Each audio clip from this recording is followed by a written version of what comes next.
Hey everybody, welcome to another short segment of Real Estate Matters brought to you by your neighborhood friendly agent, yours truly, HB Celebi.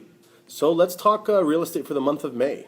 Well, listings are down, but there are bidding wars starting to happen. Yeah, there are even some reports that Chinese investors could be returning to the GTA real estate market before the end of the year. And let's not forget, it's election season, and political parties are out there throwing around quotes in newspapers, pledging promises that they probably won't be able to keep.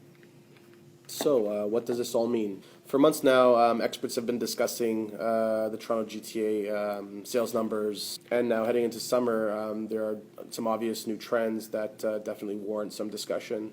Number one, particularly, low prices have kept sellers from listing their homes, and now there are signs that bidding wars are beginning to ramp up again.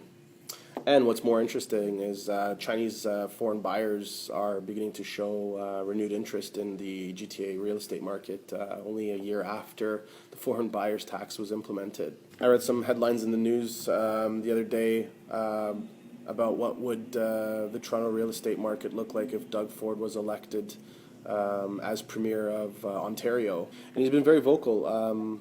He's come out with some statements like he would knock the foreign buyers tax out and also remove the land transfer tax, which would have some significant implications to the real estate market.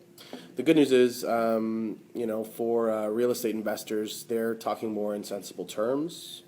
I'm obviously a big fan of free markets and governments not intervening too much into markets. I personally don't think there's going to be significant change, at least not right away, as it's very difficult to unwind things that have been done.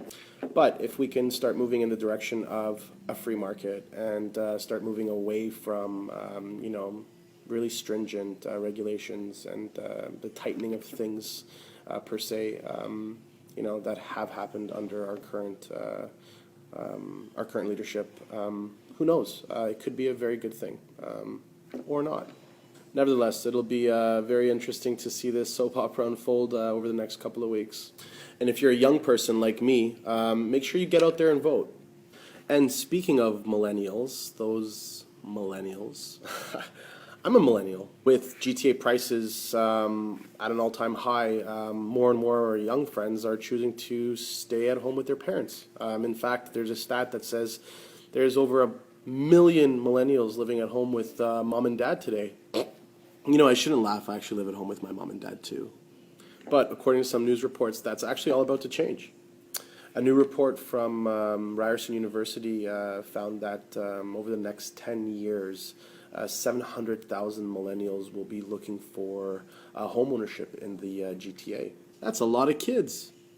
And as millennials in the GTA start making their home ownership dreams reality, further pressure will be placed on an already tight housing market. And actually, at that point, it only comes down to really supply and demand. And unless the competitive markets for land is restored on an urban fringe, it's unlikely that housing prices or housing affordability will be drastically improved. I don't see it happening. And this is good news for some people, like people who bought condos in the GTA for investment purposes a couple years back. And it's also bad news for, young people trying to get into the market, trying to get their first home. Politicians like Doug Ford's Conservatives might have a once-in-a-lifetime opportunity here to effectively deal with, for the first time in a long time, housing affordability. So let me explain. Ontario government's Places to Grow policy has been associated with Toronto's severe housing affordability crisis. And it really doesn't matter if you're a conservative or a liberal or an NDP, a buyer, a builder, an investor, a banker, a mortgage agent, a real estate agent like me. I believe that we all share a common sentiment that people are more important than places, and places like Toronto and the GTA won't be affordable unless we consider developing in the Greenbelt. Period. Anyway, guys, that's it for me. Thanks for tuning in. I hope you liked the video, as I like making them. If you have any questions or concerns, or you want to see a particular topic discussed here, please let me know. Until then, enjoy the heat and happy real estate.